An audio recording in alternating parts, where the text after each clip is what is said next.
ফিলিস্তিনের পতাকার বদলে তরমুজ কেন? ফিলিস্তিনের পক্ষে বিক্ষোভে অনেকেই দেখবেন তরমুজওয়ালা টি শার্ট পরতে, কিংবা ফিলিস্তিনের মানুষদের প্রতি সমর্থন জানিয়ে ফেসবুকে দেওয়া অনেক পোস্ট খেয়াল করলে দেখবেন সেখানে ফিলিস্তিনের পতাকার পরিবর্তে তরমুজের ইমোজি ব্যবহার করা হয়। কিন্তু কেন? তরমুজের সাথে ফিলিস্তিনের কি সম্পর্ক? 1967 সালের 6 দিনের যুদ্ধে ইসরায়েল যখন পশ্চিম তীর গাজা এবং পূর্ব জেরুজালেম দখল করে, ঠিক তখনই ইসরায়েলি সরকার ফিলিস্তিনের পতাকার প্রকাশ্য প্রদর্শন নিষিদ্ধ করে। এই নিষেধাজ্ঞা এড়াতেই তখন থেকে শুরু হয় পতাকার বদলে তরমুজের ব্যবহার। তরমুজ কাটা হলে ভেসে ওঠে লাল, কালো, সাদা এবং সবুজ ফল নয়, যেন এক টুকরো ফিলিস্তিনের পতাকা। ইসরায়েলি সরকার শুধু পতাকাকেই দমন করেনি। 1980 সালে ইসরায়েলি কর্মকর্তারা রামাল্লার 79 গ্যালারিতে স্লিমান মানসুর, নাবিল আনানি, ইসাম বদরুল সহ আরও অনেক শিল্পীদের কাজের একটি প্রদর্শনী বন্ধ করে দেয়।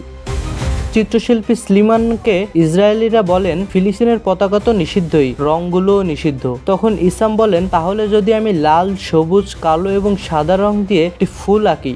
তখন অফিসার উত্তেজিত হয়ে বলেন, তাহলে সেটাও বাজেয়াপ্ত হবে, তরমুজ আঁকলে সেটাও নিষিদ্ধ হবে। শুধু তাই নয়, গাজায় কাটা তরমুজ হাতে নিয়ে হাঁটার সময় গ্রেফতার হয় কিছু যুবকও, কেননা এটি ততদিনে স্বীকৃতি পেয়েছিল ফিলিস্তিনের পতাকার প্রতীক হিসেবে। 2007 সালে দ্বিতীয় ইন্তিফাদার পর চিত্রশিল্পী Khaled Hourani Subjective Atlas of Palestine বইয়ের জন্য তৈরি করেন স্টোরি অব দ্য ওয়াটারমেলন। 2013 সালে এরই একটি প্রিন্ট আলাদা করে খালেদ হুরুনি নাম দেন the colours of the Palestinian flag.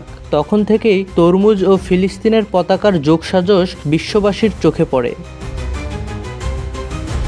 প্রতীকী তরমুজ ব্যবহারের পুনরুত্থান হয় 2021 সালে, যখন ইসরায়েলি কোর্ট পূর্ব জেরুজালেমের শেখ জারাহ এলাকায় ফিলিস্তিনের উচ্ছেদ করে সেটেলারদের বসতি স্থাপন করার রায় দেয়। শুধু ফিলিস্তিনি বা তার সমর্থকরাই নন, সেন্সরশিপ দমনে বর্তমানে ফিলিস্তিনের পতাকার পরিবর্তে তরমুজ ব্যবহার হয় সোশ্যাল মিডিয়াতেও।